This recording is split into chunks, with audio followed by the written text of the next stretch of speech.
नमस्कार, राज की बात में आपका स्वागत है। अरविंद केजरीवाल ने जिसे भी मंत्री बनाया, मानो उसके जेल के जाने का रास्ता तैयार कर दिया, क्योंकि अब तक जितने मंत्री बनाए हैं उसमें ज्यादातर पर केस चल रहा है, घोटाले का मामला दर्ज है और कुछ लोग तो जेल की हवा खा रहे हैं। जैसे डिप्टी सीएम बनाया मनीष सिसोदिया को, जिम्मेदारी दी एक्साइज विभाग की, अभी वो जेल के अंदर है। जैसे स्वास्थ्य मंत्रालय, पीडब्ल्यूडी डिपार्टमेंट, सारा मंत्री बनाया सत्येंद्र जैन को, वो भी जेल के अंदर बाहर हो रहा है, मतलब जेल में है। कभी बीच में बेल मिल जाती है, फिर जेल जाने की तैयारी कर रहा है। लेकिन इस बीच केजरीवाल ने दो और मंत्री बनाए, एक सौरभ भारद्वाज और दूसरा आतिशी मरलेना।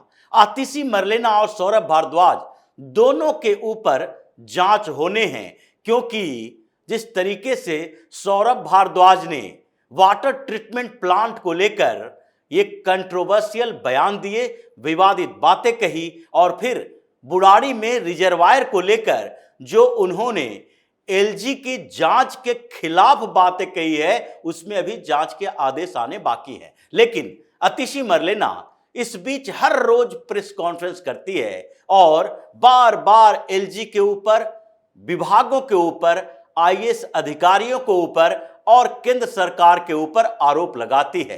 केजरीवाल के मामले में भी सबसे ज्यादा एक्टिव आतिशी मरलेना रही, क्योंकि अभी केजरीवाल ने कुछ नए नए विभाग भी आतिशी को दिए हैं और ऐसा लग रहा है आतिशी को कि अगर केजरीवाल जेल जाते हैं तो पीछे में मेरा नंबर भी आएगा, सीएम पद की दौड़ में हम भी शामिल होंगे। लेकिन एक तरफ तो केजरीवाल ने साफ तौर पर सबको बुला के कह दिया, जेल भी जाते हैं, सरकार हम जेल से चलाएंगे, मुख्यमंत्री किसी को नहीं बनाएंगे। लेकिन एक और आफत अरविंद केजरीवाल ने आतिशी मरलेना के मत्थे गढ़ दिया, जिसके कारण अब बवाल मचा हुआ है और एलजी ने एक स्पेशल ऑडिट की जांच के आदेश दिए हैं। मतलब उनके विभाग में एक है डीसीपीसीआर, यानी Delhi commission for protection of child rights.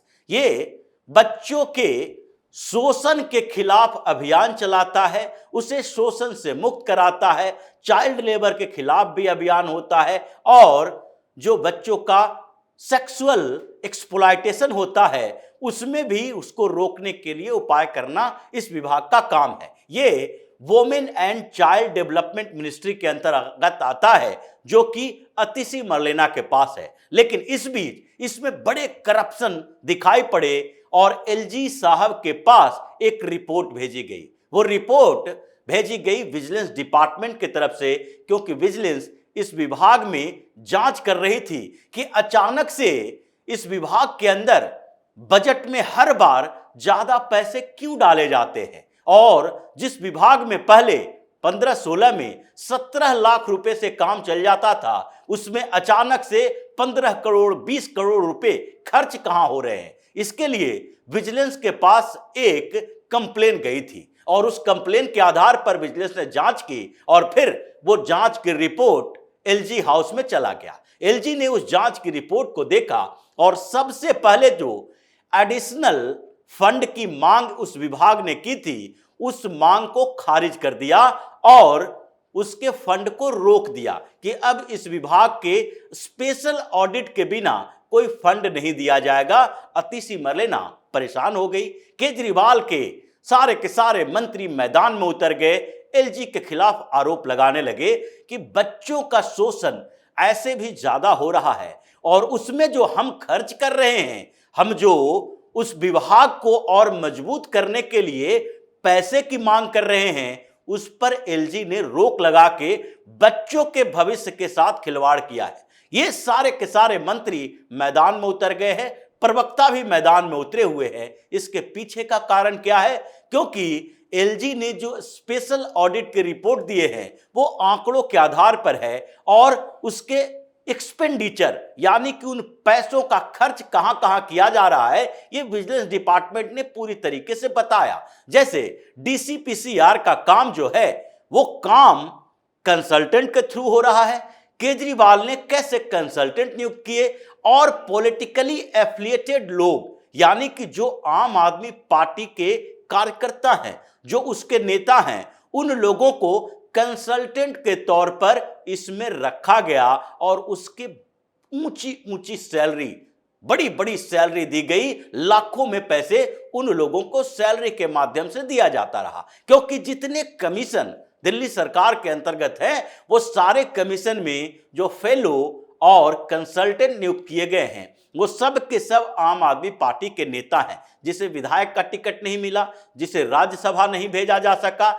जिसे विधानसभा प्रतिनिधि नहीं बनाया जा सका, जिसे कारपोरेटर नहीं बनाया जा सका, उन लोगों को इन कमीशन में कमीशन के आधार पर रखा गया, यानी कमीशन खोरी के लिए इन लोगों को सैलरी दी गई। अब ये रिपोर्ट जो सामने आई उसमें एलजी को पता चला कि किस तरीके से इसमें घपले घोटाले हो रहे हैं, क्योंकि इस विभाग का काम बच्चों के अधिकारों की रक्षा के लिए कुछ लोगों को नियुक्त करना और इनपुट के आधार पर कुछ अभियान चलाना है। लेकिन 2017-18 से पहले इसके पास 17 लाख रुपए का फंड हुआ करता था, जिसमें पूरे साल काम चलता था। 2017-18 में इसके फंड को बढ़ाकर 2 करोड़ कर दिया गया और 2 करोड़ करने के बाद इसमें कुछ कंसल्टेंट को नियुक्त किया गया कि वो बताएं कि हम इस विभाग को बेहतर बनाने के लिए, बच्चों को सुरक्षित रखने के लिए क्या क्या कर सकते हैं। लेकिन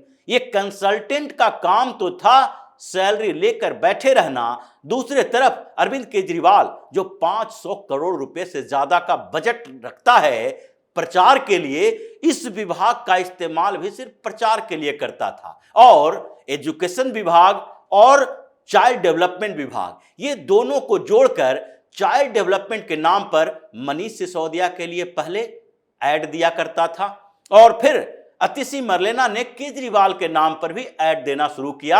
ये पैसे पहले से चल रहे थे, जब मनीष सिसोदिया के पास ये डिपार्टमेंट हो, सत्येंद्र जैन के पास हो, उस समय से पैसे बढ़ाए जा रहे थे। उसके बाद धीरे धीरे 2017-18 के 2 करोड़ को 3 साल बाद ही 15 करोड़ से ज्यादा कर दिया गया। कंसल्टेंट ज्यादा नियुक्त किए गए और अभियान जो चलाया गया वो अभियान सिर्फ दिखाने के लिए था। ऑडिट रिपोर्ट की जो जांच की बात की गई है उससे पहले विजिलेंस डिपार्टमेंट ने यही कहा कि जैसे केंद्र सरकार की कुछ योजनाएं हैं, उस योजनाओं से दिल्ली सरकार का कोई लेना देना नहीं है, वो उसमें इंटरफेयर नहीं करती है, न इन्वॉल्व होना चाहिए। लेकिन ये मंत्री महोदया के साथ साथ उनके जो कंसल्टेंट है, इन्हीं अभियानों के लिए गतिविधियां दिखाते हैं और उन गतिविधियों के लिए पैसे खर्च करते हैं। जैसे कि प्रधानमंत्री मातृ वंदना योजना है, यह केंद्र सरकार की योजना है और केंद्र सरकार की योजना में इन लोगों का कोई काम नहीं है।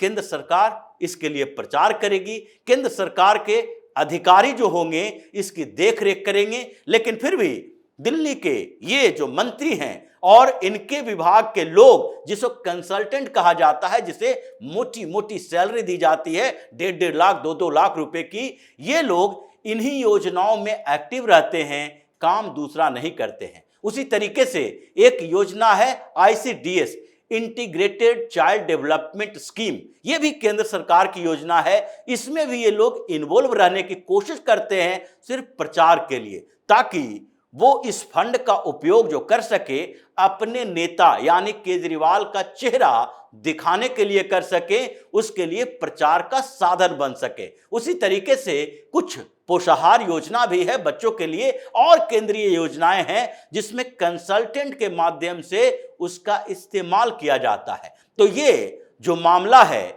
एलजी ने अपने पास रखा और एलजी हाउस ने स्पेशल ऑडिट के आदेश दिए हैं और साथ ही यह भी कहा है कि जब तक स्पेशल ऑडिट नहीं हो जाता तब तक इसके पैसा नहीं दिया जाएगा। बौखलाहट इस बात की है कि अभी तो पैसा रुक गया और दूसरी परेशानी इस बात की है कि अब स्पेशल ऑडिट होने वाला है। अभी तो हमारे जो चहेते नेता हैं जिनको हमने कंसल्टेंट बनाया था इस डिपार्टमेंट में, उनकी सैलरी रुक जाएगी, उनके लिए फंड ही नहीं है। और बौखलाहट इसी के लिए है क्योंकि ये लोग चाहते हैं कि इस डिपार्टमेंट का जो 15 से 20 करोड़ 25 करोड़ रुपया हम बार बार दे रहे हैं उसका इस्तेमाल केजरीवाल के लिए कर रहे थे, केजरीवाल के लोगों को सेट करने के लिए कर रहे थे, अपने प्रचार के लिए कर रहे थे, वो प्रचार तंत्र हमारा कमजोर पड़ जाएगा। लेकिन इस बौखलाहट के साथ एक टेंशन भी है, परेशानी भी है। और वो परेशानी किस बात के लिए है?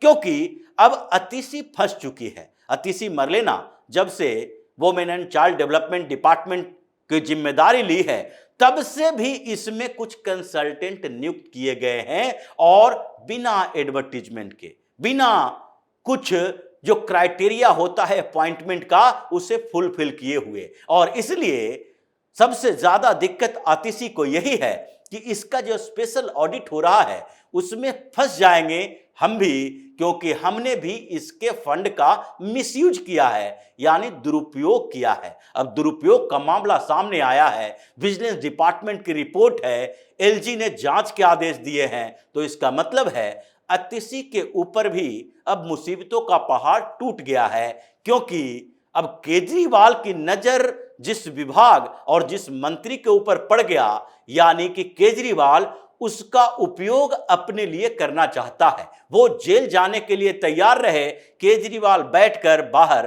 तमाशा देखते रहे। हालांकि शराब घोटाले में तो केजरीवाल पूरी तरह से फंसा हुआ है। ईडी का समन फिर से आएगा, फिर से इसको हाजिर होना पड़ेगा, जेल जाना लगभग तय है। लेकिन इनके सारे मंत्री, जो एक एक मंत्रालय जिनके पास है, वो सब के सब कहीं न कहीं घोटाले में फंसे हैं, चाहे कैलाश गहलोत ही क्यों ना हो। क्योंकि कैलाश गहलोत के ऊपर ये बस खरीद का मामला है, बुराड़ी में जो परमिशन दिए जाते हैं, परमिट बनाए जाते हैं ऑटो के, उसकी जांच भी चल रही है। इसके अलावा जो ड्राइविंग लाइसेंस का रैकेट चल रहा है, उसकी जांच भी विजिलेंस डिपार्टमेंट कर रही है, एंटी करप्शन ब्यूरो कर रही है। तो इसलिए ये सारे के सारे मंत्री हुए जो भी फंसे हुए हैं। चाहे आर.के. आनंद को भी मंत्री बनाया गया था राजेंद्र पाल गौतम के बाद, क्योंकि उसे रिजाइन देना पड़ा था। और उसके बाद अब आनंद साहब के घर ईडी की रेड पड़ने लगी है। चीन और हवाला का मामला उसके खिलाफ आया है। यानी अब ऐसे लग रहा है कि सौरभ भारद्वाज, अतिशी मरलेना, आर.के. आनंद और साथ ही ये जो कैलाश गहलोत हैं ट्रांसपोर्ट मिनिस्टर, ये सब के सब नप रहे हैं। और संभावना इस बात की है, कुछ दिनों के बाद जो जेल से सरकार चलाने की बात अरविंद केजरीवाल कर रहा है, वो सिर्फ अपने लिए नहीं कर रहा। ये तो मुख्यमंत्री है बिना विभागों वाला, वो कुछ अधिकारियों की बैठक बुलाएगा, लेकिन ये सारे मंत्री जब जेल जाएंगे, किससे इस्तीफा लोगे, कितने लोगों से लोगे? ये सब मिलकर तिहाड़ के अंदर ही एक कैबिनेट बनाएंगे और सारे अधिकारियों को वही बुलाएंगे, जब तक कि दिल्ली की आम आदमी पार्टी की सरकार को बर्खास्त नहीं कर दिया जाता। क्योंकि ये यही संभावना तलाश रहे हैं, एक बार हमारे ऊपर बड़ा एक्शन हो और फिर वो विक्टिम कार्ड खेलने की कोशिश पूरे देश में घूम घूम कर करे। और लेकिन अभी जो स्थिति है वो अतिशी मरलेना का नंबर आया हुआ है। तो इसी तरह की खबरों के साथ फिर से हाजिर होंगे। तब तक के लिए बने रहिए हमारे साथ और देते रहिए हमें सहयोग, ताकि इसी तरह की खबर हम आपके लाते रहें। धन्यवाद।